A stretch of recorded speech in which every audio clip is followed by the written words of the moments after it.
I'm gonna, Okay, great. Okay, so calling to order the Committee for Animal Control on Tuesday, November 25th at 6:02 p.m. Pull up Agenda.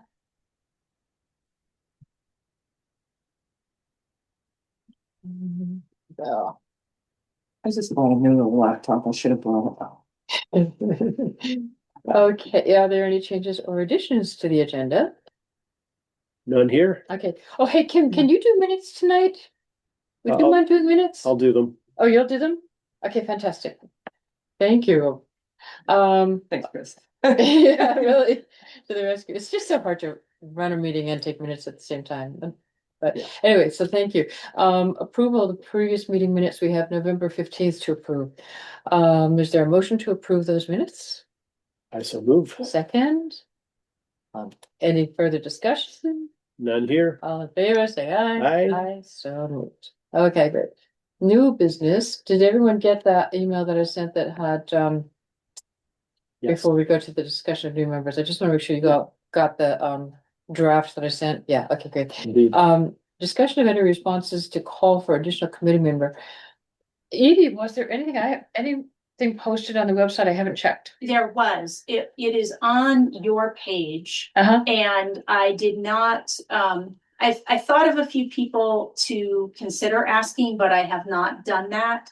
And it's not super prominent at this point, but it at least did get up there at that level. Great, thank you. So, yeah, and I didn't know if anybody had, again, recommendations or comments. I mean, one of the things I was looking at was, people who came to the meeting. And there's two people in particular I will ask if anybody thinks it's worth me chatting with these two people. One is actually Andy Rice. I know he attended one of your meetings. That's right. And I don't know if, I don't know if he'd be willing to serve. I don't know what his perspective was when he left the meeting, if it was any different than maybe when he walked in. But he's one person. The other person that I thought of, I saw, and I was like, again, maybe this doesn't have to go in the minutes, but I saw Mitch Green. And Mitch was on the select board. I don't know if he was on the board when that last issue occurred. I do remember one time I came to a meeting and he came rushing in like 25 minutes late and said he had hit one of the neighbor stops on his way to the meeting. And he was, sad, very sad about that, obviously. So anyway, he was another person that I thought of as somebody who might have some, I think those two people would show up if they were interested in being on it. So, and I'm open to other suggestions as well. So, or comments about those individuals. Okay, I think I would have difficulty working with Mitch, to be honest. Okay. Just somehow it was in the past when he was on the board. Okay. You'd be what? Hmm? So I didn't hear what you said about. I think I would have difficulty working with Mitch Green. Me too. Okay. I don't know Mitch. I know who Andy is, but I don't really know him as a person, so I don't Yeah. have any opinion either way on either of them. I've had to work with Andy quite a bit over the years, because, health officer and animal issues and him being constable. And I have found that Andy can completely put aside his own personal political views and things like that and just be really collaborative, a very good team player. And so, even though I might find that, if we were just chatting, we might not agree on everything. I think that he could, in fact, function very well as a committee member if he's willing to do it. So that's kind of interesting to consider if he wants to think about it. The other thing I was wondering about is, should we publicize it more broadly by putting something on Front Porch Forum? We could do that. Yep. And any of you guys could do it as well, but I do have, a select board account and I do try to put stuff out that I want public interest in. So I could do that. Maybe it's best if it comes from that account? Yeah. Oh, that would be super. Okay.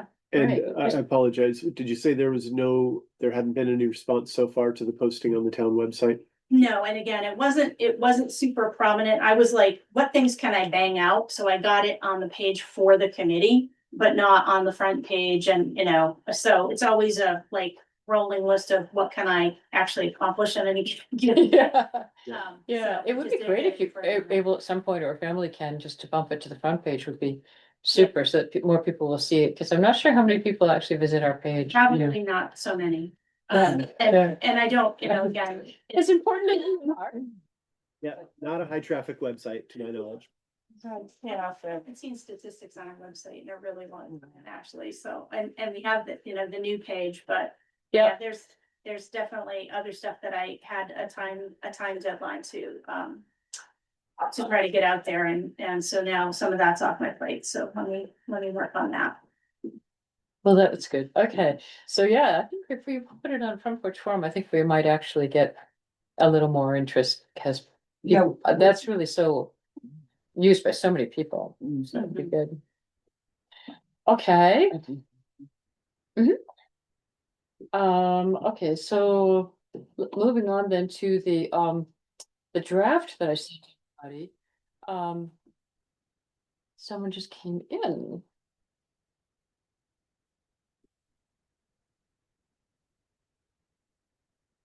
Andrea, Okay, so, Edie, what is your recommendation? Do we go by just first names? I believe it's probably Andrea Rand, since she has attended the last meeting, Yeah. so I would go ahead and admit and. Yeah, it's a funny little dance to do, Yeah. and She's should ask pretty her to come off mute so she can. good. Andrea, can you unmute and come up for a second for us to say hi to you? Hi, how is everybody? Oh, we're good. How are you doing? I'm well. Did the meeting start? Yes, it did, just a Oh, few all right. minutes, but Okay, we're just about to get to the part that's perhaps of most interest to people, which is to look at a new draft of a potential ordinance. okay. I'm gonna mute. Okay, very I'm good. just gonna listen. Okay. Sure, thanks very much. Um. Let's see. Okay, it's too bad I'm not host. Do you want to make me co-host so I can share my screen? Because I should put the ordinance up. Yes, talked about it. So Kim can see it and Andrea can see it. Well, Kim's got a copy on hand, but. So are you logged into the meeting? Cause I don't see you Oh, logged in. goodness, there was that, yeah. I can do it, but you have to log in. I'm sorry, I do need to do that, don't I? Won't we get feedback if I do that? What you need to do is don't join the audio portion. So, Okay, so this so- is something I haven't done before. Hang Yeah. on, let me just get back into the agenda, get the link. And sorry, I haven't done this actually before, where I'm turning within the room. All right, there's another speaker.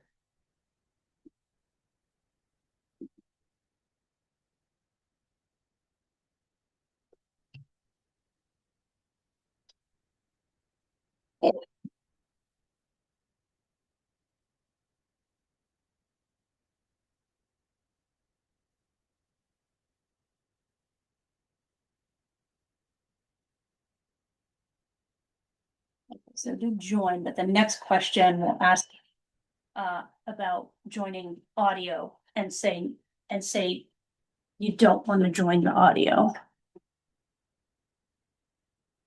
It's actually not there just yet. Oh, it's going to yet another screen. Okay, it popped up on screen and it's just going to.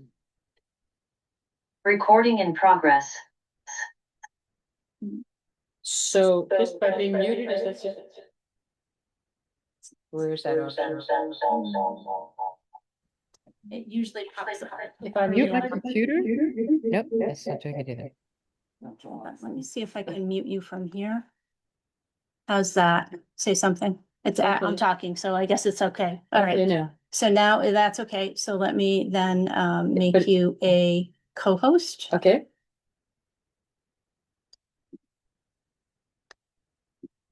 Okay, and now you should be able to share your screen. okay, let's get into that.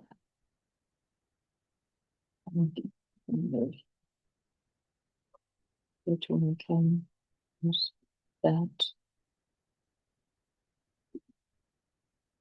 Sorry, I just need to minimize a few windows so you guys can see what I'm sharing without seeing my entire life story. Oh, God, okay. That should be good enough. Let me get back into the Zoom. Gosh. Let me pull up this. Oh, goodness. Okay.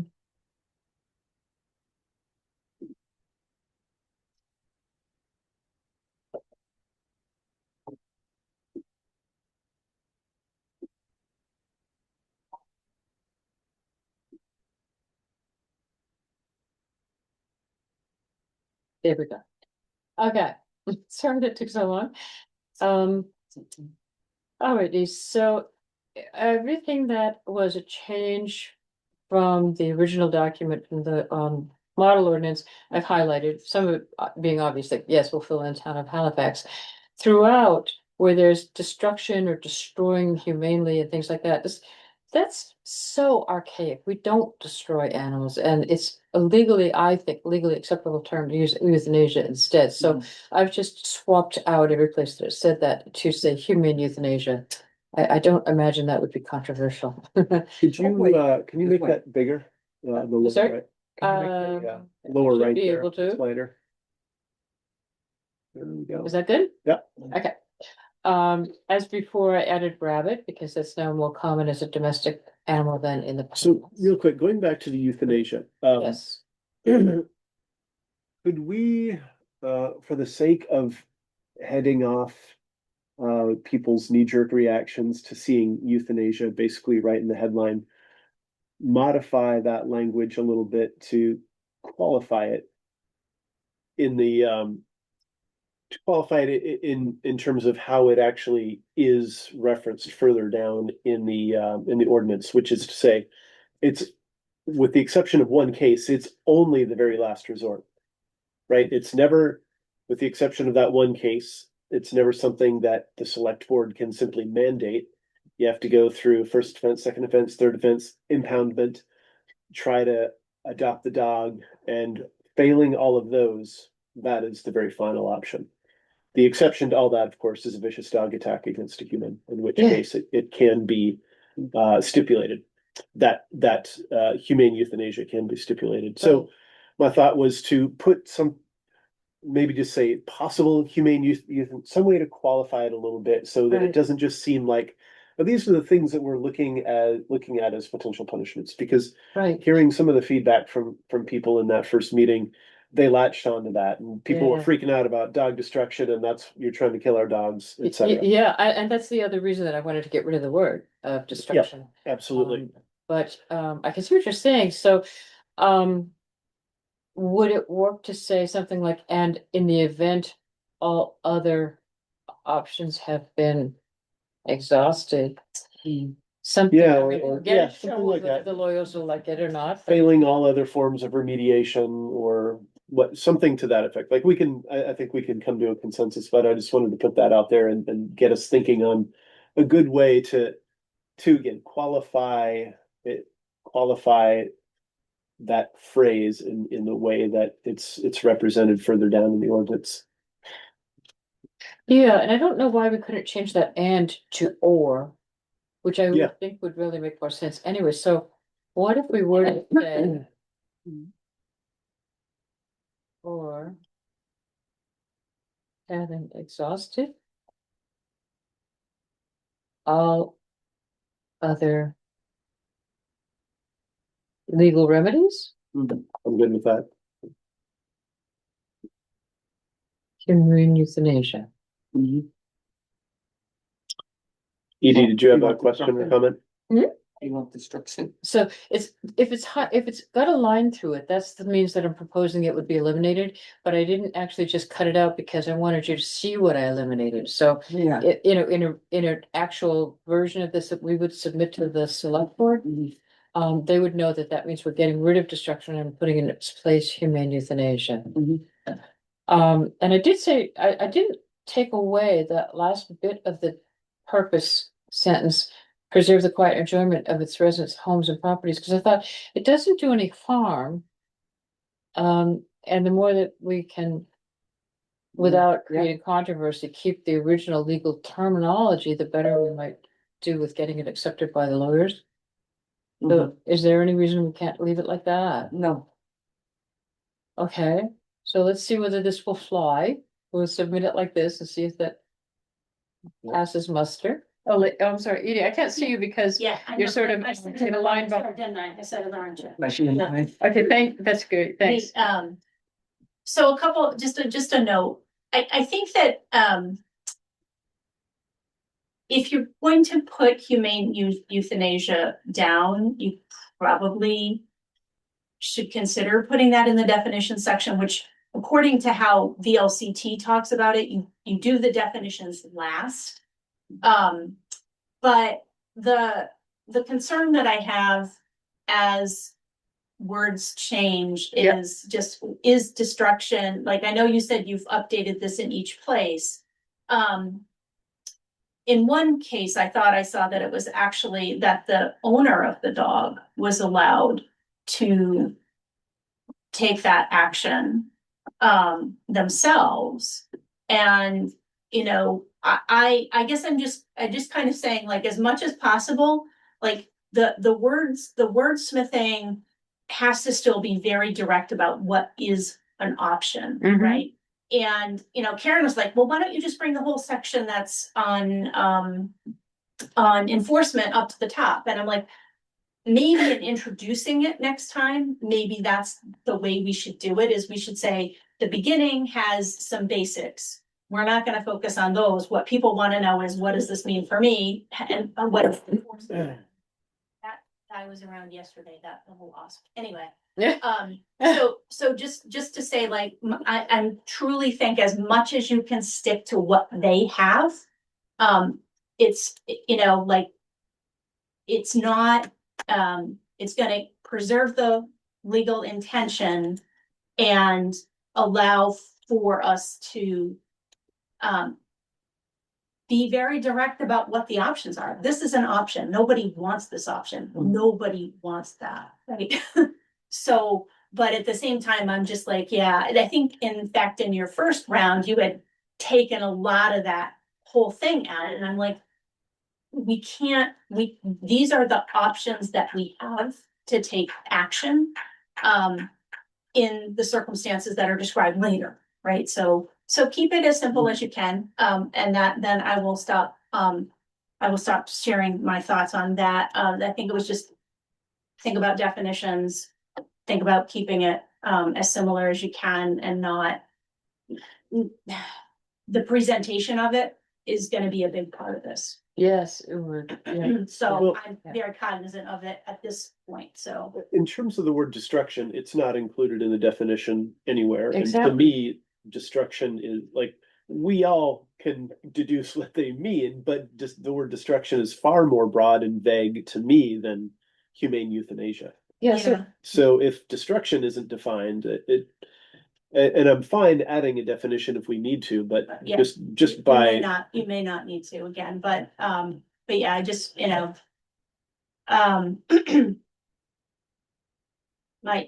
My sense is that sometimes, and especially somebody who encountered something that happened many years ago.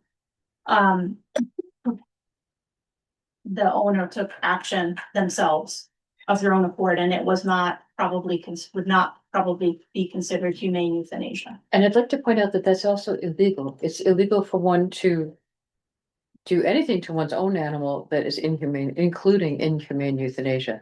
So, Okay, that's good to know. yes, you know, so I like, don't think this that is- creates any kind of carve out that we need to address. Okay, okay.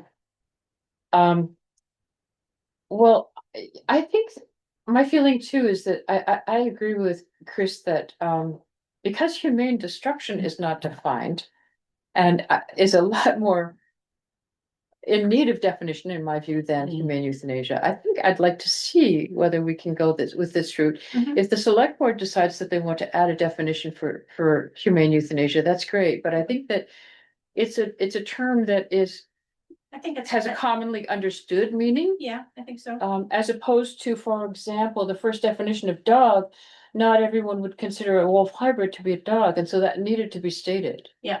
Right? Yeah. As well, domestic animals, some people will increase their definition of domestic animals or decrease it. So the terms that followed, I think, really did call for definition. Okay, So I'm gonna ask if we can see whether it would fly as is. go with it. See, and if the select board wants to add that, then that's perfectly reasonable. Okay. So then under nuisances, this is where, of course, it's proposing to get rid of a whole lot of stuff. We've agreed that we can't include running at large, failure to remove waste, unconfined dog and heat, disturbing the peace, that we're not really going to be able to get away with keeping those in an ordinance that would pass. I left in nuisance one because it's a legal requirement that dogs have a current license and are current in their rabies vaccination. So I thought it should not be objectionable that that's included here, but A yeah, legal requirement at the state level yes. or at the town level? Sit, Okay, so if that's the case, in fact, that was one of my comments is, do we not already have a dog tag ordinance and or rabies tag ordinance? Either at the town or the state level. If we have it, if it's already stipulated somewhere, then to me, it's redundant. We're just, we're setting ourselves up for more flack if we're trying to, even if we're just repeating an existing statute. If there is a difference, if what we're adding to that is the need to then have that collar or harness on. That was the other question I had, like, is that, are we adding to the existing state law where we're saying that collar, that tag, whatever, has to be on the dog, period? Is that stipulated at the state or town level already? Well, an interesting thing here that's not defined is that this is not saying when the dog is outside of its home.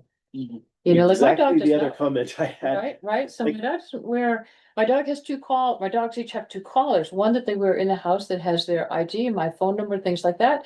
And the one that they wear as soon as we leave the house, which has got all their tags. Yeah, and So this one doesn't even say that my dogs would be legal as I currently keep them. To me, that issue of on premises, and when I say that, I'll define it as meaning on your own property Yeah, versus not. yeah. Those are distinctions that I think we need to make throughout this ordinance, because to me, we shouldn't be trying to regulate anything that anybody's doing with their dog on their own property. If they've got a maniac dog running around, maybe even with rabies, with no collar, all on their own property, so be it. Like what? That would be illegal, Oh, Great, then that's already covered at the state level, but. right? It would be illegal for them to be running around crazy on their own property and not vaccinated Right. against rabies. So, well, okay, so bad example, take the rabies out, but Okay, maniac okay. dog doing maniac Gotcha. stuff. If it's on their own property, it's their dog, it's their property, it can be a maniac. That to me, that is not for us to try to, as long as it doesn't come after me as I'm walking along. but that's where Yeah. our ordinance kicks in Right. right at the property line, basically. And whether it's a potentially vicious dog or whether it's this, a collar or a license, to me, I think we need to one way or another in the language here, make that distinction clear. What we're talking about here applies off premises, basically, public spaces, other people's property. That said, and gets back to that question, does the state requirement, and I read through a bit of it this morning, Mhm. but I didn't get a read specifically on this point. Does the state law mandate that outside of the dog's own property, does it have to be wearing the collar, the tag, et cetera, for rabies Right. and license? I'm not sure. I haven't read it in a long time myself. Well, I know for sure that they're required to be licensed and registered and. There's gonna be a lot of people that they don't believe in those shots. They just don't. They don't do it. Yeah, I know. Well, Okay. again, if it's already mandated at the state level, they can believe it in or not, but it's the law and they have to abide by that. But they won't, but they don't. Honey. They don't. So that's, Yeah, they don't. This gives. but us- that's not something that we have to redefine from a legal perspective. It's not going to do any good, right? If it's already in the statute at the state level, there's no point in, regardless of whether or not they follow it. There's no value in us No. redefining But that. that's just the facts. They don't. Right. So I guess I agree with you, Chris, that there's the fewer things that we put in here that could be hiccups, the better. And there is the state law. At the time that I was doing this work, I was thinking, what, because of what I do as a health officer, I really strongly advocate that dogs be vaccinated. Mhm. And so I kind of was liking the fact that it's kind of being reiterated here, but you've got a really good point. So I'd be fine with changing the nuisances to nuisance and change it all to singular and just having the potentially vicious dog. Um, and do we have vicious dog following? No, The Vermont government website says in Vermont, owners are required to have their dogs, cats, ferrets, and wolf hybrids vaccinated by their veterinarian against rabies in accordance with the vaccine manufacturer's recommendations. Livestock animals, including horses, are not required by law to be vaccinated for rabies. So dogs, cats, ferrets, and wolf hybrids are required by Vermont state law to be vaccinated against rabies. Okay, so that still leaves open the question of whether or not they have to have that displayed on them when they're off property. Unless there's additional language in there that defines that, to me, it doesn't answer that question based on what you just read. Remember, So I can dig some more. I'll share with you guys the. I'll uh, try and find it while we're talking. I'll share with everybody the links that I dug up related to all the state dog laws and Okay. statutes. There's a billion of them. I read through some of them, clearly not all of them. So there might be more language in there that defines whether or not a dog has to bear their tag when they're off premises. okay, so what to do here for now? Go with taking this out? yeah, Well, I would say let's put a great big asterisk by it. To me, there's two questions. Yep. One is we need to find out if this is already decided at within state law, state statute, whatever the right term is. If it's not, then the question is, do we want to try to include that? Meaning, do we want to try to include a nuisance around a dog must have a collar with a tag showing ID, showing rabies vaccination?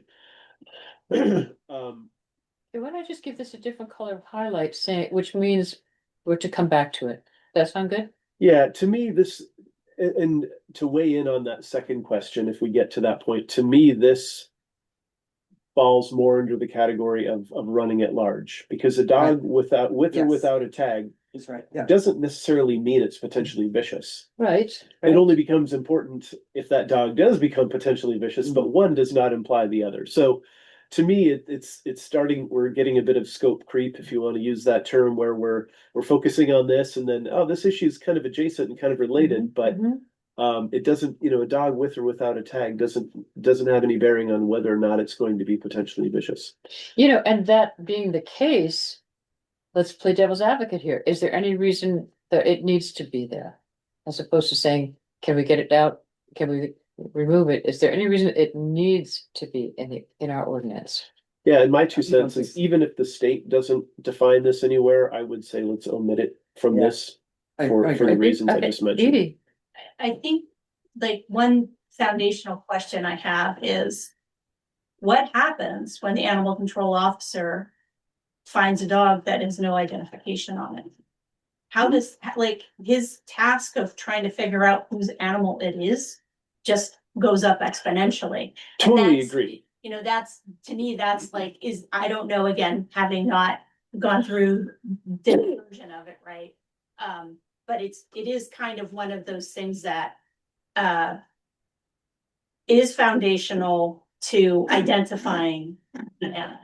Totally agreed, but what we're trying to solve for here is potentially vicious dogs. So he could come across a lot of dogs that have no tags and they may or may not be vicious.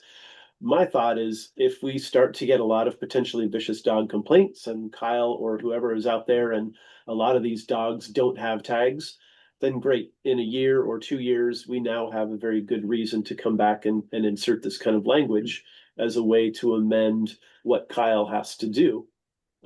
Make his job easier, make it a lot faster to resolve the issue. I would argue that it's so cumbersome to pass an ordinance that we don't want to do something that we're thinking we're gonna have to change in a year or two. Mm. Because then we go through all of this again, the select board and everybody goes through all of this again. I'd like to think we might reach something that stands for years to come. I mean, because changing that one thing would mean we go through this whole process and the select board has so much else to do. But that- they've got plenty of free time. Yeah. Yeah. Um, personally, that my dog, who's new, has his rabies shot, all his shots, etc. He doesn't have them on his collar. Mm, I have his paperwork, yeah, but I won't get his tags until January yep, here. It just makes it easier for Patty sure. and whatever, but usually I always had the tags on. But yeah, this time I don't. Right. So it's I think, tough one. yeah, and I think it really is interesting that this doesn't specify that that's the case only when the dog's off their own property. It's like, I think wow. years ago it was like that. I mean, I remember something like that. Well, I But think if we're going to leave this language in and try to include this as a nuisance within the ordinance, that we should at the very least add something, add a dog running at large without a collar or harness. I.e. make the stipulation that the dog is only potentially offending if they're off their property. Because again, if they're on their property Yeah, and they have no collar, we don't get to care. right. Yeah, I agree with that. So second at the running at large definition, make sure that we're comfortable with making that. Where is running at large? Is it further down? Oh, running at large means that. Yep. Not on a leash in a vehicle on the owner's premises or premises someone who's got permission of. And under control of the owner. Mhm. So Hmm, why don't we interesting. just add again, always the risk, can we change the language that might get us in trouble, but while running at large. Mhm. Does that work?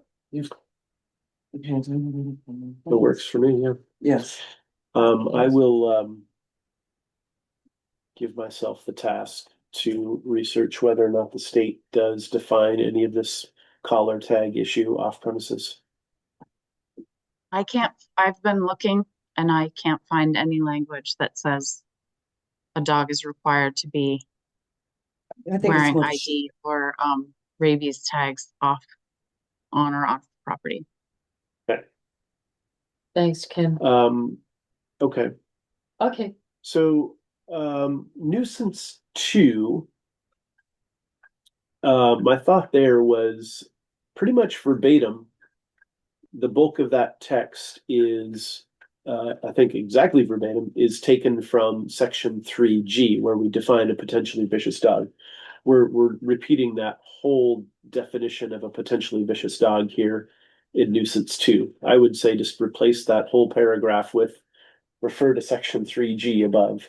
well, actually, everything that you see that's highlighted and crossed through is I'm proposing that it be deleted. Yeah, sorry, I'm talking about nuisance 2 below. The renumbered nuisance too, I'm sorry, okay. You're saying that again, it's repeating the language of running at large? Yeah, so inflicts minor injuries on a person. It is- So Repeat the definition of running at large, it's using the above definition of running at large there. yeah, so my point is basically a dog while running at large, everything from there to the end of that paragraph is repeated is a repeat of the definition of a dog a dog. That needs to be done Potentially though, vicious dog. there's two different things happening there, there's one is defining it, and then they're saying it's a nuisance. So we need to have that repetition. Right, but can't we just say a dog that while running at a potentially vicious dog while running at large, and we've previously defined potentially vicious dog. Is potentially vicious. I would argue that this spelling out of what it means to be potentially vicious is an important thing, and that even if there appears to be a bit of redundancy, that I think it's needed. Yeah. And again, because of the fact that defining it doesn't say that it's wrong, you have to then add that it's a nuisance, and then repeating that definition, I just think it makes it clearer. Right. I don't know. I don't think there's any harm in repeating it. Do you think there's harm in We're gonna repeating be it? as clear as we can here. Well, yeah. we got feedback from people in town who came to the meeting that there's too many words. And then we got the feedback from the select board that there's too many words. So if we're repeating a whole big paragraph where we could say, I mean, potentially vicious dog, we've defined it above. So I think that there could be value in shortening this and simplifying it, but Or even if we say, nuisance to potentially vicious dog, a dog that while running at large meets the criteria of a potentially vicious dog as defined above in section 3, We subsection wouldn't even have to G, say it's whatever. defined above because, Can I ask a question? of course, Is this gonna be, once you guys hammer this out, is this gonna be reviewed by an attorney? yes. Okay, good idea. Yeah, yeah. Well, we're trying to make as little change as we can from this model ordinance that was provided by VLCT so that hopefully it won't be objectionable to an attorney when they do that review. I mean, sometimes you start omitting words and phrases, you may start getting yourself into a legal issue. I just think, I mean, if you're going to have it reviewed, I mean, my feeling is that if somebody doesn't want to take the time to read it because it's just got too many words, well, tough. I mean, if these are the words that we need to have to make an ordinance, then these are the words we need to make it. Because I'm afraid if you start admitting things, I think you might start running into issues, or you might admit something that you're not seeing the repercussions. But So, to me, that's what I just wanted to know. Okay, bye. taking this out doesn't take away from the completeness of the document. I mean, we are verbatim repeating the exact definition from the previous page. So that's why, it seems to me to be very redundant. Like if we're going to write out the entire definition of potentially vicious dog here, why wouldn't we be doing it every other place in the document that says potentially vicious dog? Like we went to the trouble to define it. Let's stick with that. That's why we've got that section of definitions for all these different terms above. Yeah. If there's a legal reason where we need to keep it, I totally acquiesce to that. What was that word? What's that? What was that word? This is Halifax. Acquiesce. Legally what? Acquiesce, I have agree. no freaking idea what that means. Yeah, agree to it. Yeah. Consentingly agree. I don't know how else to define it, but yeah, agree. I'm gonna ask your opinion about this. Yeah, so my opinion is leave it in. And here's why. This section, so the layout of the ordinance as a whole was something that VLCT went through with the training, right? So they said the first thing you have to do is say why you can do this. The second thing you have to do is say concisely what it is you're doing. The third thing is put in your definitions, but fill that out last, right? The fourth thing is you have to say what the nuisances are. This section defines the nuisances. This is their model policy that other towns adopt. I would just leave it in. And then, and then we get again into sections on enforcement and so forth. But I think again, just like keeping it very simple, not worrying about the number of people who read the ordinance. They will read it if and when it becomes relevant to their world. And then it has to be legally defensible. And discussing it and walking through it and saying, all we need to do, we're only going to define 2 nuisances. There's this and this, or, that part of talking people through this document is on the select board, right? That is our job, is to try to make this more digestible so that we can get agreement about what the town is trying to regulate here. And so this was the thing that 2/3 of the people said we wanted. We need it. This is a nuisance we're regulating. And that's the section that happens to be in here. We've had trouble with other ordinances in the past where a section gets updated and then the definition doesn't. And that gets to be a really big problem. because then there's a lack of clarity between the two. But since this is in the model ordinance, leave it in here. Don't worry about it. So let me ask you this then, what does it add to the document and the value of the document by Because- having this repeated? Because it's telling you explicitly, these are the Reiterate. nuisances that we are regulating in the town of Halifax. Mhm. Bam, bam. It's Mhm. telling you what it is and it's defining it the way that the attorneys had said it should be defined. And other towns adopt it, you know, so to me, Because it's, first you like it and then if not, you lump it. Well, yeah. easy can you get?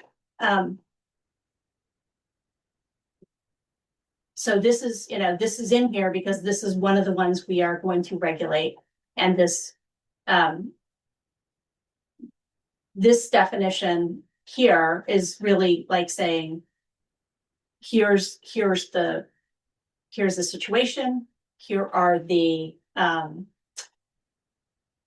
exceptions, if you will, right? Mhm. The dog is protecting itself, and then there's actually a sub bullet for the exemptions, right?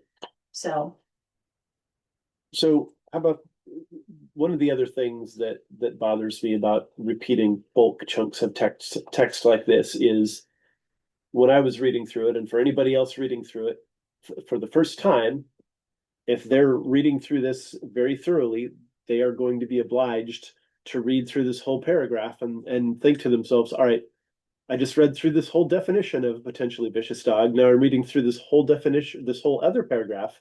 They seem very similar. Do I have to go back and compare differences and nuances between the two? To that end, I would propose this. A dog that while running at large meets the definition of meets it. Let me try that again. A dog that while running at large, potentially vicious dog while running at large, as defined above, section 3G, whatever. And then if we still want to include all the text, include all the text, but make it clear that if you already understand the definition of a potentially vicious dog as defined above, it's the same thing that we're repeating here. You don't have to go through and read this whole paragraph and compare the two. Does that make sense? I mean, does my Yeah. point, I does what I'm, understand what you're saying, but I disagree. I do advocate for keeping the language there. I think, you might be parsing it more than necessary, given the kind of attention that the ordinance is going to get. There's gonna be, I'm afraid there's gonna be more or less a situation of a knee-jerk reaction of not wanting it. And that's not gonna be due to a careful reading of it. And the select board is going to have to deal with that. Their job is going to be to try to make it clear what it is and what it isn't. And hopefully get buy-in from the public, but I don't think. I agree with Edie about minimizing our changes to what VLC to put in. They did this for a reason. And I just don't think it's gonna be a make or break for acceptance of the ordinance. And therefore, that being the case, I'd rather be conservative toward what VLCT lawyers wanted it to say. Kim, do you want to weigh in as well? Yeah, I guess I just think about how much time we put into this and then we put something forward that no one understood. They didn't read it, they did not understand it. We didn't try to make them understand it. We just eliminated two of the things that we were trying to put forward. So now we're just pushing forward with this same model. And I don't think like the verbiage in it makes a difference. I think if people trust us, it's one thing. If they don't, and they think we're just trying to take away their freedoms or change the way that they live.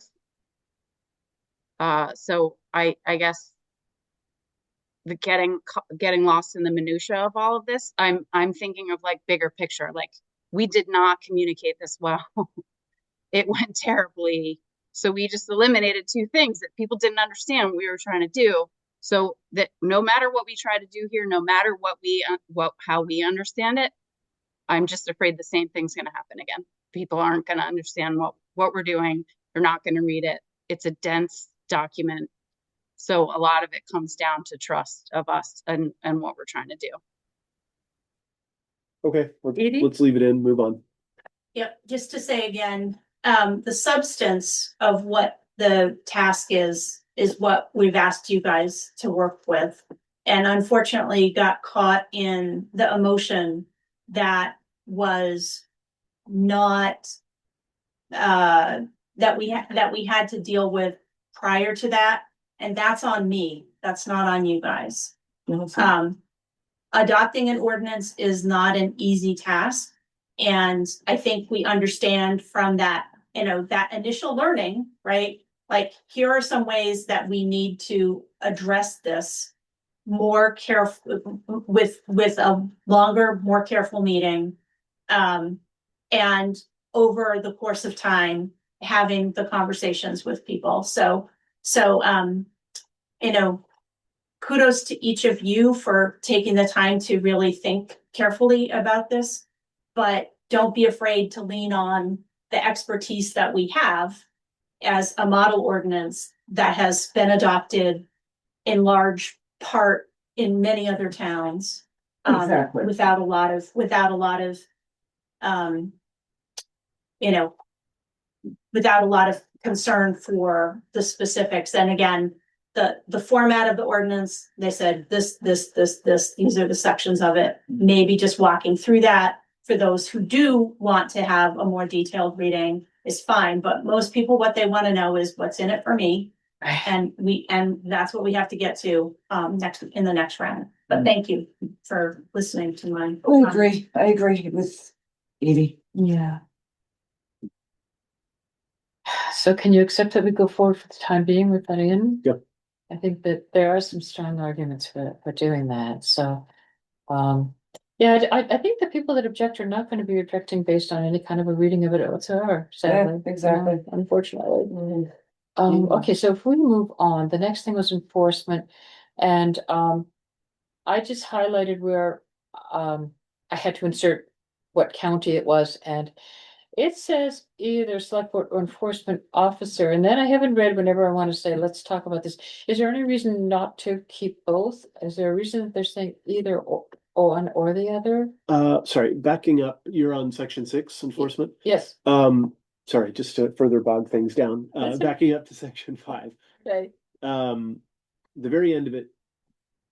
So this is with respect to a visiting dog. And the last sentence says, a dog found without a collar or harness and license shall be in violation of this ordinance and may be immediately impounded. Why are we treating a non-local dog differently than a local dog? Because if a local dog was in the same circumstance, it wouldn't be subject to immediate impoundment. Because you can't put it in its home and have it still in Halifax. I think it makes sense. They could be from anywhere and just say, well, that's, I'm in this other town, and so I don't have to follow your rules, but And that's tough twins. I mean, how can That's how it's been.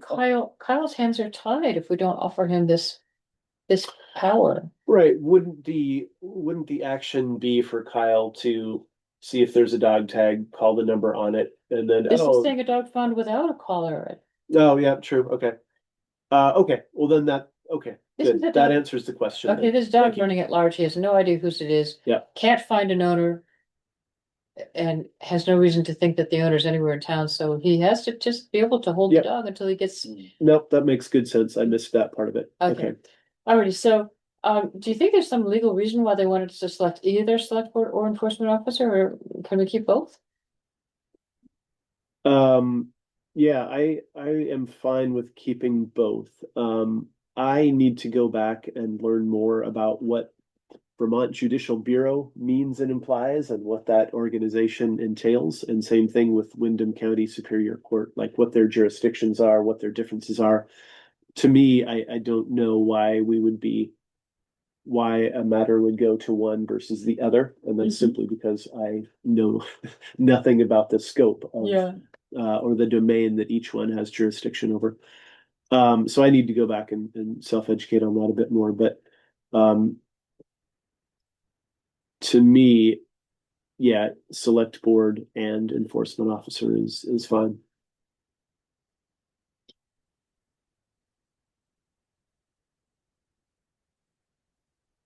Okay, so we're gonna propose that they keep both. and see what select board does with that. The select board might have a stronger, have greater clarity on that. I guess what we would Fix need to it. stipulate additionally then is suppose the select board and the enforcement officer disagree, then what's the resolution there? Does one get to outweigh the other? Does there have to be unanimity between both parties to refer on to the judicial bureau or the superior court? Well, if it says I at the think that election, They can disagree with each other. if it says at the election of the select board or enforcement officer, then that means if either one feels it should be acted on, they can proceed. It doesn't give either one a veto power over the other. Been there, done that. Violation of this ordinance shall be a civil It's matter. happened. So I know.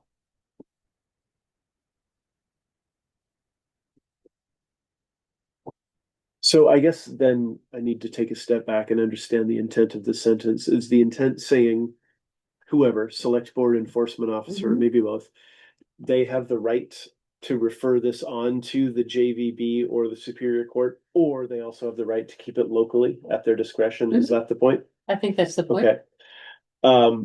So for instance, if they can resolve things with a local hearing, they're not going to proceed up to the court system. And again, maybe I'm exploring things that are so statistically unlikely they don't need to be explored. But suppose enforcement officer says we definitely should keep this local, and select board says no, this is an atrocity. We need to refer it up to the Well- Superior Court or the Judicial Bureau. Again, I think we're okay with the language. If it says at the election of either the select board or the enforcement officer, that would mean you're the select board, I'm the enforcement officer, and you say this is nothing, and I say, no, I think it is. I would have the right to go, because you can't veto me as this is written, How do you mean you would have the right to go? because it said either of us wanting to take that action, then the action occurs. Okay, I will do a little bit more homework. I guess I'm not understanding some of the nuance of the sentence, so I'll take that as an item for myself to follow up on. Okay. Penalties and costs here, of course, again, getting rid of all the things that were unrelated to this ordinance as we're now going to construct it. So this comes back to, again, do we want to put in here the actual penalties? And this, I think we would have to add as something that's not in the state ordinance. As far as I know, the state law does not specify penalties. Kim, did you find anything that mentioned penalties in your research just now? No, I didn't. Okay, that's what I thought. There They are, just say it's against the law, right? yeah, Yeah, oh, for they this just- one specifically, yeah. Sorry, go ahead. They just say that the vaccination is required. I need to look at this Vermont government webpage is not doesn't have, I don't think it has a lot of the details that we're looking for. So like Chris said, I think I need to do some more research and figure out where I would find that information. It's the law. Well, my thinking is that VLCT having put this in here suggests that they are making it town by town as to what these amounts are. I would have to agree with that, yeah. So I would suggest that we put some numbers in and leave it to the select board whether they want to change those numbers, but I guess they just, if they have a head start, if we give them something that they can edit as opposed to leaving it blank. Yeah, my 2 cents is for both of the nuisances, the first offense should simply be a warning. I don't agree. If the dog has actually been potentially vicious in a way that really was pretty severe, I'm not so sure that just a warning is sufficient. Okay. Can I ask a question? Yeah, of course. How about somebody go to another town like Wilmington or not Wilmington, but Whitingham and see what they have for how they have their fees set just to see what they do?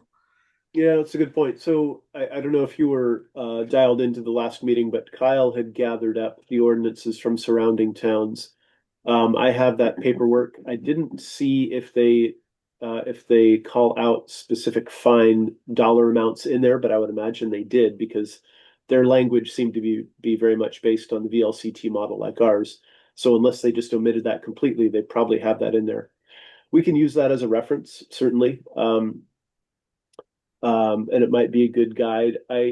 To me, the general criteria is to make it onerous enough dollar wise where it's a stick, Yep. but not so onerous that they just like, all right, I surrender my dog then. Because Mhm. that doesn't do anybody any good. No, That just creates that's more for of a sure. problem. So it's I think a fine line to walk. What those exact numbers are, I don't know, but in my mind, those are the kind of the guideposts that I'm thinking of when we try to settle on a dollar Yeah. amount for each of these.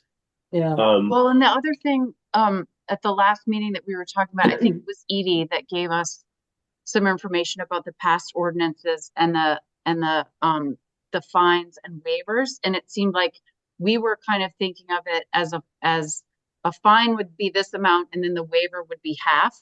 And it Right. seems like in the past ordinance, the fine, if whatever we just whatever the fine was, it seemed like the waiver was about a quarter of what the fine was. So it seemed like the waiver was significantly less money. And so I just wanted to call that because I think we were thinking the waiver would be like half the amount, but it seemed like what they did before was much less than that. So I would offer that for the license and rabies tag, first offense, in my opinion, should be warning only. Second, third offenses, a dollar amount, but to me, it's a pretty trivial nuisance. It's a hassle, certainly, but it on its own doesn't put anybody in harm's way. Yeah. But I agree with your point on the potentially vicious dog.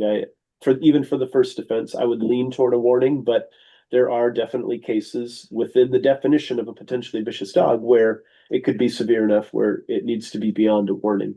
Well, we can keep it as warning or impoundment or fine, as it's saying here for the first offense. And that, that gives the select board the power to impose a fine for that first offense if they feel it was warranted. I mean, because dog behaviors vary and people's reactions vary and the circumstances that come to light at the hearing that has to happen in these cases, would, at that point, the select board has that discretion if we leave it as warning or impoundment or certain fine. So do we want to hold off on these until we just check the numbers on the other towns? Okay, About 2 all right, we'll minutes. do that. I read something about it the other day. So then, so far though, everything else that I've marked as being crossed out, you guys are good with that? All this other stuff that we cross out because it Yes. wasn't, Yeah. all right, so then past the numbers, which we're gonna come back to,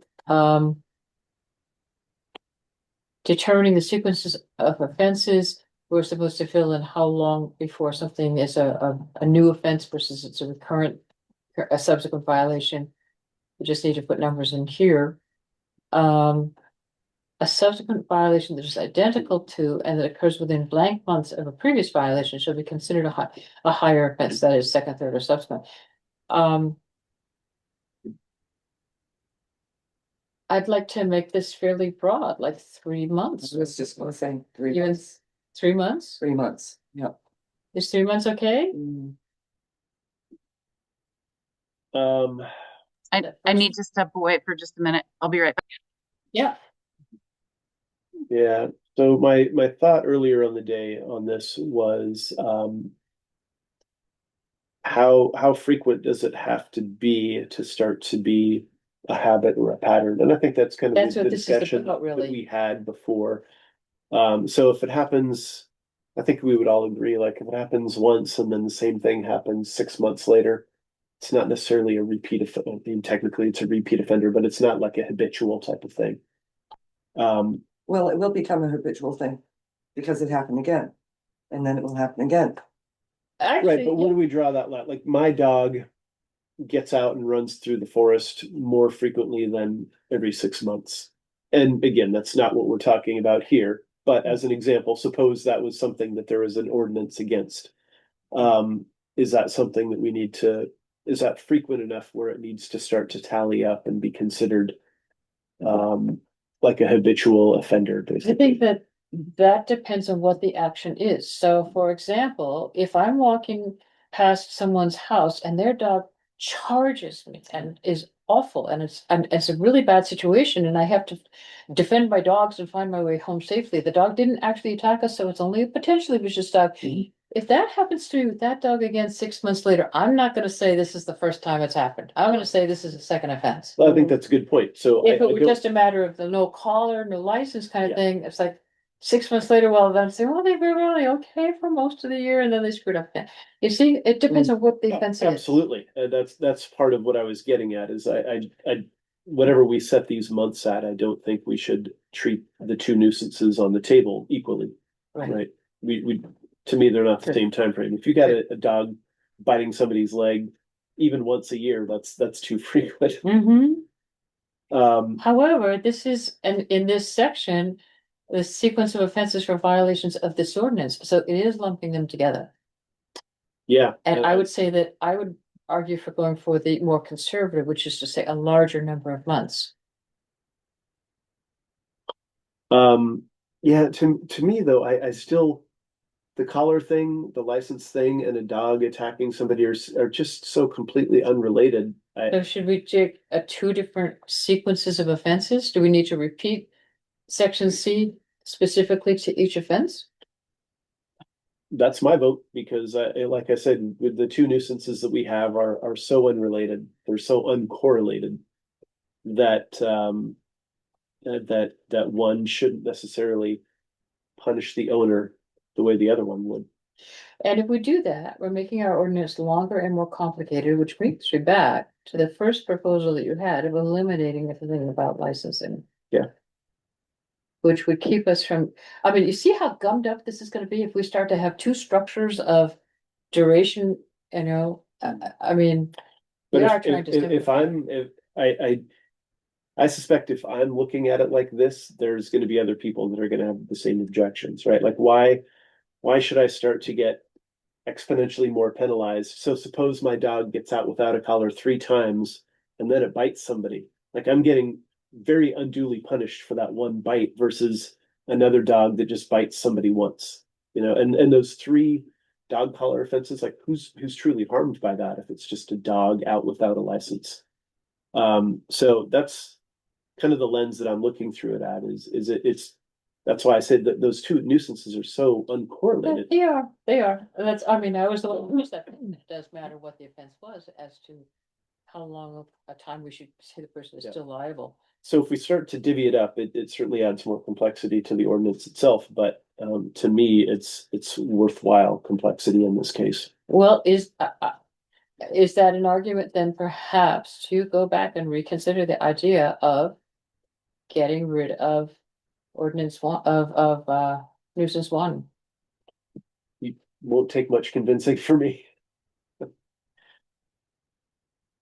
I am worried about our ordinance being so complicated that people don't like it, and I think Yeah. changing and having two structures of sequence of offenses is gonna bog people down and they're not gonna. There's a balance to be struck. Your point around passing this once and solving a lot of problems, totally agreed with it. But at the same time, if it's so cumbersome that it doesn't go anywhere, we're whatever ordinance we pass, we're not going to solve all the dog problems that we want to solve with one. No. Like As soon as we lost trying police power, we did that. We had to accept that. yeah, we're trying to solve a core problem, knowing that some other things that we consider problems are going to remain on the table outside of this. Ms. Edwards has a question. Can I call on you, or does she have to call on you, Edie? Okay. Yes, Edie. So I've the Whitingham and the Wilmington and the Marlboro. The Marlboro one doesn't speak to the time frame, but both Whitingham and then Wilmington over and over and over again in its old form says that the penalties are for the second offense is within a 2-year period. 2 So years. put 24 months in there and move on. Wow.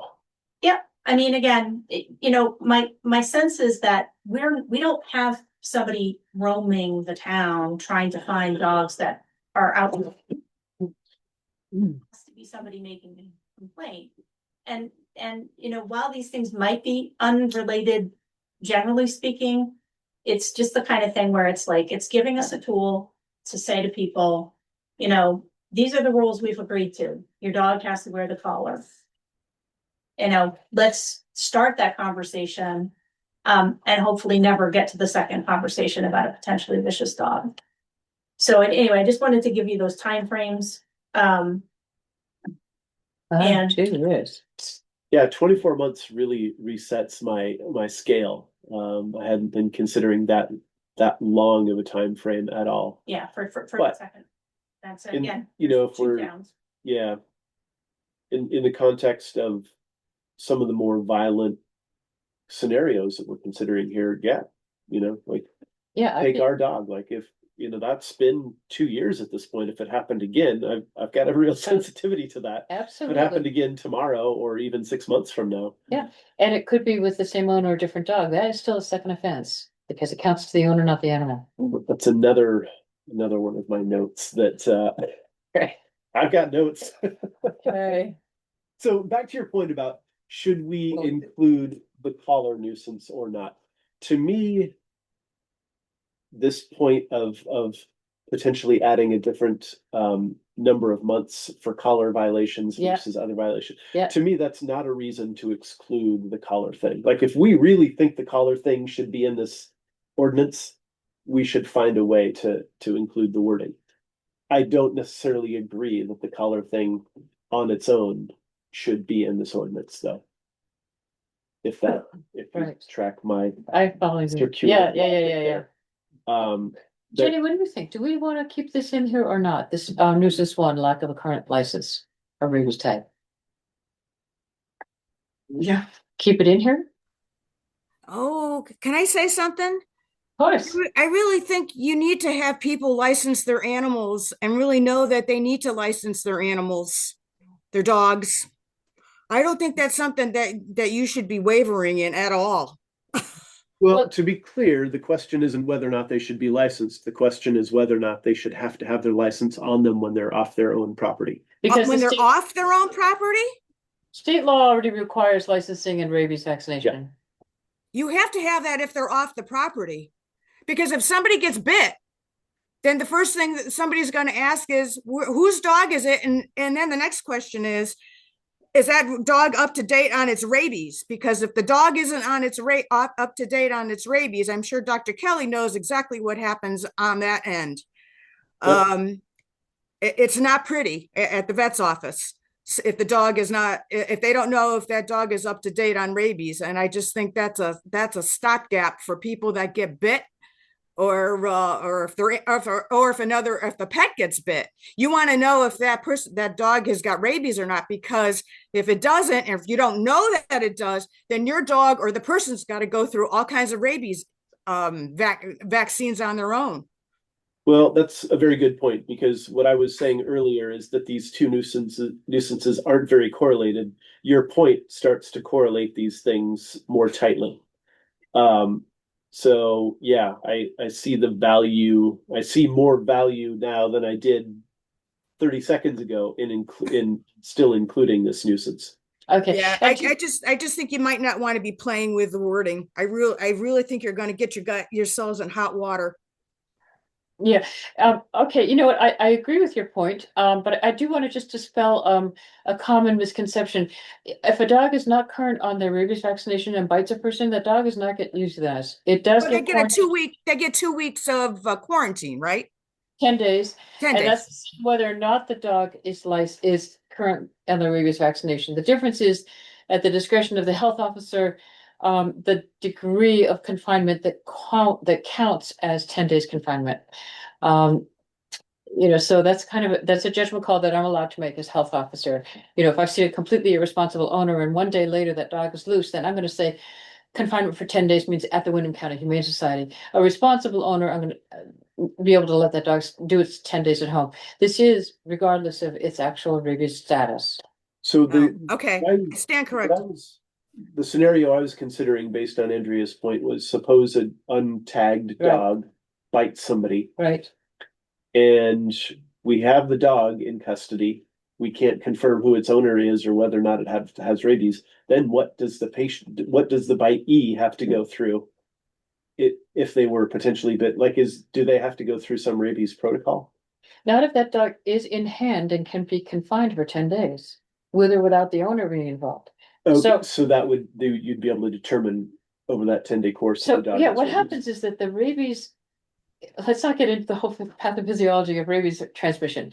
But yes, if the dog is not showing signs of rabies after 10 days, then the person who was bitten does not need to get rabies shots. Okay, so it doesn't have to be an immediate treatment for the person who's bitten. Okay, so that was a misunderstanding on my part. Okay, so I'm back to the two nuisances being very uncorrelated. Okay, so yeah, so we've got a pretty good argument. Thank you, Andrea, for adding. Sorry about that misconception. No, but thank you very much for adding about why it is important to keep something about the dog having a tag on it, as a part of this ordinance. So, alrighty, so do we bite the bullet and create two different periods? Determining the sequences of offense for violations of this ordinance shall be as follows, and then put A for violation of nuisance 1, B for violations of nuisance 2, and create two identical paragraphs, but with different time windows in there. If we intend to keep the collar ordinance in, then I would say yes, we should do that. Certainly open to suggestions and feedback, though. Yeah. Really good. Keep two different time frames? This is getting really confusing.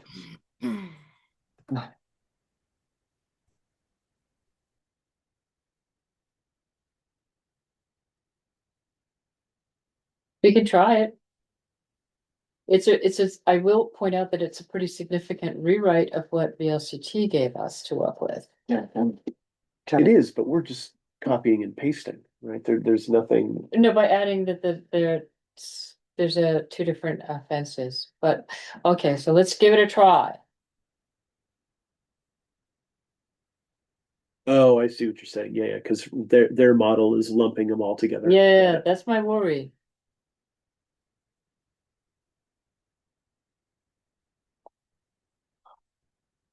So we'd have to go like this, and then fill all this in, and then for nuisance 2, fill this all in.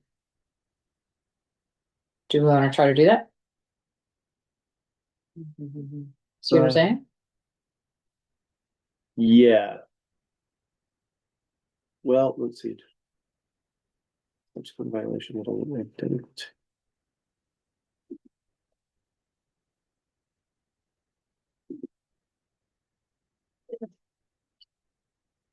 So it would look like something like this. Oh, actually, I think what they do is lowercase a period. Lowercase b period is that format, I think.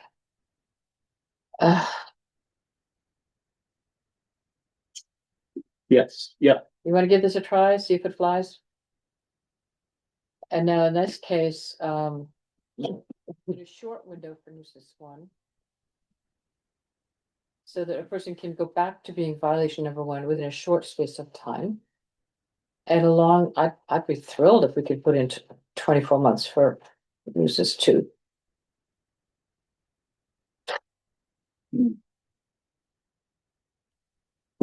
Yeah, I'm good with that for nuisance 2. Okay, so at least we've got, this is going to be. And now, fix my formatting here first.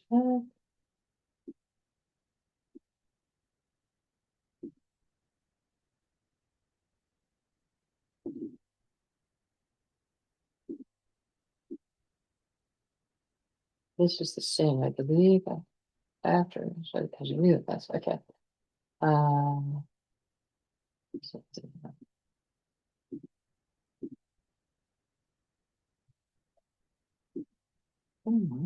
Tape, I'm sorry. Ugh. Just computer and I are having a little disagreement here about how that works. It happens. They are very difficult to negotiate with.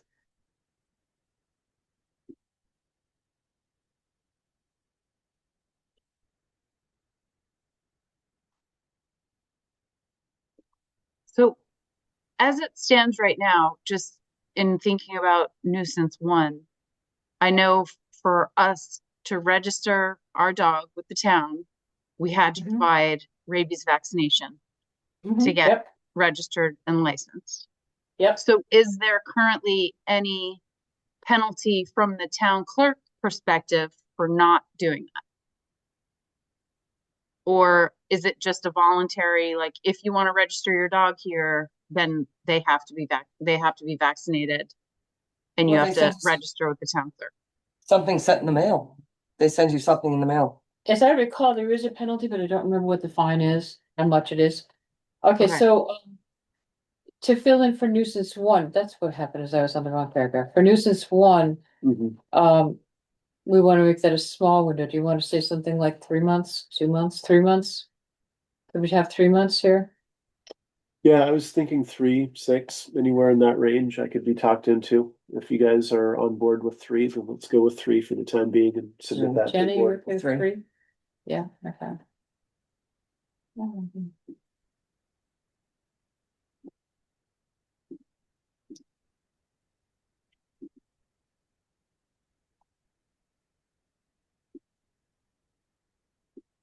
So that's basically saying if you violate nuisance one, and then we find within 3 months that you haven't addressed it, that you haven't gotten the dog vaccinated and licensed. Um, that's not about whether the dog is licensed so much as whether the dog is without its tags. So it's saying that, if your dog ran out without its tags and then it didn't, and then it did the same thing again 4 months later. Because we're saying that's not such a big deal that the dog ran out with its tags.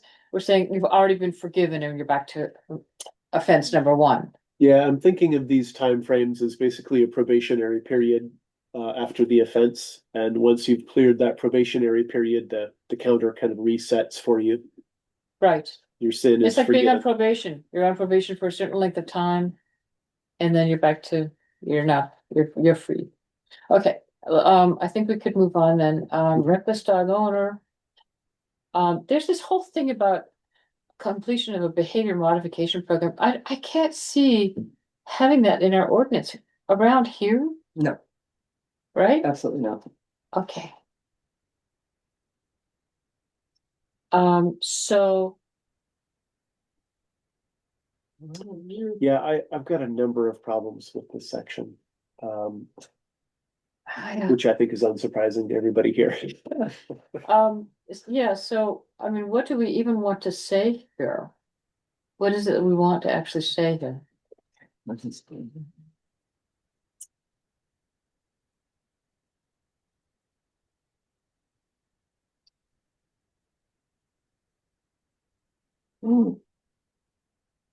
I would suggest eliminating it. Because we have other penalties, we have other ways to correct the problem of the recurrent violator. Yeah, to me, that is, you're right. We account for that in the first, second, and third offense and the increasing penalties there. Here are some of the problems I have with reckless dog owner. One is, like we talked about, in my opinion, the dog collar thing is very different from a potentially vicious dog thing. And if we start to lump those together and count those in the same category, that's bad.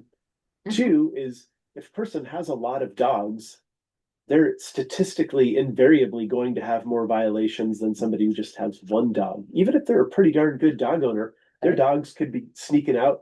Suppose you raise dogs for a living and you've got 10 or 12 dogs. That's a kennel. If We need a one dog license. gets out a month, that dog's only getting out once a year, right? But if you've got a dog a month going out, that owner is racking up tons of penalties Which I against. think they should. Mhm. It's the owner's responsibility. Yeah. If you have more dogs, you have more responsibility. That's just Yeah. the way it is. Yeah, I see that certainly. To me, this is especially, and then the other issue that I have is to your point, making somebody go through a behavior how are we going to make them do that? Take time out of their day, their job. And I mean, fund that's that going to course. be- Where's the nearest behavior modification program to Yeah, Halifax? That is way more punitive than any dollar amount we're talking about, and way more onerous, I think, for most people to try to fulfill. They won't be doing, they wouldn't be doing it. Right. Yeah, and if we have no way to make them do it, then what's the point of even having them there? Yeah. We're not gonna hold their dogs hostage for it, I don't think. So what else, what other compulsion do we have or a way of compelling them do we have? Yeah, I don't Um, think we need this penalty at all. I think Mm. I would go for deleting. Good. Yeah. You're Kim, you're talking good, about you're okay with that deleting- too? Talking about deleting all of section D. All of section D. Yeah, I'm on board. You okay with that, Kim? I am, yeah. Okay, And I guess we can then also delete E, because that is kind of a, No, well, we no, can't. that applies to We need C, E. you're right. we Okay. need E. Oh, come on, my computer. I don't agree with F. Why would we not count a warning? What? Section F, why would we, if we're tallying offenses, why would we not count a warning? It's still an offense. We're simply not penalizing them financially for it. We're just, A warning Saying- should never be counted toward the calculation of offenses. I know, I've had trouble with that as well. Because we're saying the first time is a warning, we've already got it. The option of giving a warning is already there, and you wouldn't have given a warning if they didn't, in fact, have, if there hadn't, in fact, Need a been an warning. offense Yeah, occurred. exactly. Like whether or not they're charged a dollar amount or just given a warning, it doesn't change the nature of the offense. Like that offense has been committed. To me, I don't understand why we wouldn't, if we're actually going to keep track and count these things and hold Yeah. them against the owner. To me, it doesn't make sense that we would make an exception for a I warning. felt the same way. So, anybody disagree with that? I'm just doing our cleanup here on, Rayburn. We're good with that? Yeah. Okay. Why is my computer being so slow now? I just need to correct our formatting just because we're doing this thing here.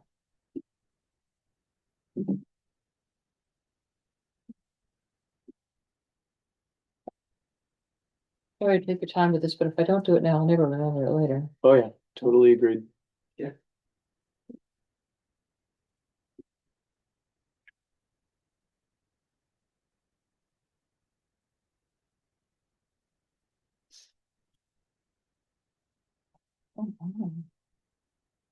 I'd have to do it later, but. Oh. Excuse me. Okay, there we go.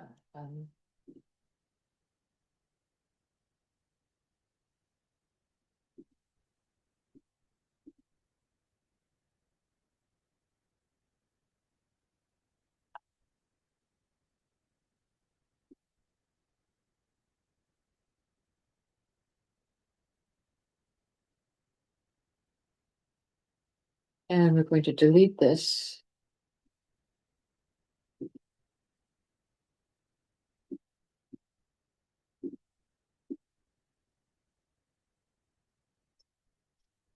And while I'm doing this, you guys thinking about the next section?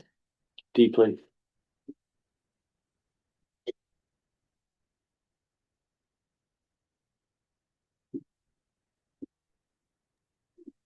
Are we not trying to hold these meetings to an hour anymore? I know, this is really, I know, I'm looking at the time, I'm thinking, at least let's make it not more than an hour and a half. Yeah, Kim, two we have a hours- sick pup at home. I just can't, I can't stay on Oh, for sorry, very much longer. I'm sorry, That's yeah, okay. well, I just have 14 more bullets that I want to talk through. there Yeah. is a I'm text, sure that you do. you know what, there is a lot of text left. I wonder whether we should, No, I Call it a really, I'm on board with calling it a day. I only Yeah. have a couple more comments. But I suspect there's more conversation to be had that's going to take us more than 3 or 4 well, we minutes. already know we're gonna have to come back to deal with the numbers on the, amounts of fines. So, Mhm. we already know we have to revisit all of this, so, okay, let's do that, These ordinances, we have Whitingham, Stamford, and Reedsboro, and they all had different. I was starting to take pictures, and then I was like, no, that doesn't make sense. We should just review them in total. But they have like their penalties pages. yeah. And so I think it would be helpful for us to have these at the next meeting and take a look at them as well. Didn't we have? I those? didn't get a copy of, I know that, Are those Kyle put a from- pile on the from Kyle? table and I didn't wind up Mm. getting a pile, Yeah, That's from Kyle? yeah, so Yeah. he only brought a copy from each town, so we had like 6 or 7 documents. Yeah. I still need to make PDFs of those so that I can share them electronically with That'd be everybody. Or we can fantastic. just make physical copies here, whatever PDFs are works. better because then we can Yeah. put a face-to-face on our computer. Okay, I'll add that to my That would be notes great. and my homework. Okay, so. And there's no old business, right? Hearing of visitors, anything further that any visitor would like to add? Andrea, you're set? Okay, Edie, you're set? I'm set. Okay, Did you find your fifth? what? We did not find our 5th. Oh. Right, so, Is that a volunteer? No, Andrea. she's suddenly mute. I've talked to, Andrea, were you volunteering to be active? Yeah, Gary said no. must be a connectivity issue. We can't hear Andrea's response. Okay, we need to schedule our next meeting. I Yes. said, hell no. Okay, so noted. Okay, we want to obviously skip forward a little because of Thanksgiving and all that. What about the end of next week, like Friday the 5th? There's nothing on the calendar here. We check the calendar as well. Rooms available. Edie, would you be available to let us in if we were able to meet on Friday, December 5? Most likely, there is something I'm thinking about attending in the Boston area on the 4th. But the 5th, I would probably plan to be back, so. Shoot an email to Karen and see whether she's available before I actually post it. Yeah, I mean, go ahead and schedule it and we can work something out. Fantastic. Everybody else okay with 6 p.m. on Friday, December 5? Trying earnestly to hold it to an hour. Yes. Yeah, trying to keep ourselves to an hour. That was, yeah. The key will be shutting me up and things will go a lot quicker. Yeah, it's all your fault. No, I'm just kidding. You said that's 12:06, yeah? Yes, 12:05. 12:05 at 6. Thank you. 12:05. Thank you. 12:06, 12:05 at 6. 12:05 at 6. And I don't even have a pencil in my hand. Alrighty, do you want me to shoot you a separate email about it or? And I just. Oh, You'll probably see ask it. somebody. Jeff Kim or somebody there. You're like, when was it again? You'll get the agenda anyway. It's Yeah, pretty quick. yeah. Okay. Let's see your motion to adjourn. Oh my goodness. She motions, I second. Okay. Aye. Okay, I probably did. thank you, everybody. Thank you. Everybody, thanks, Andrea. Thank you, Edie.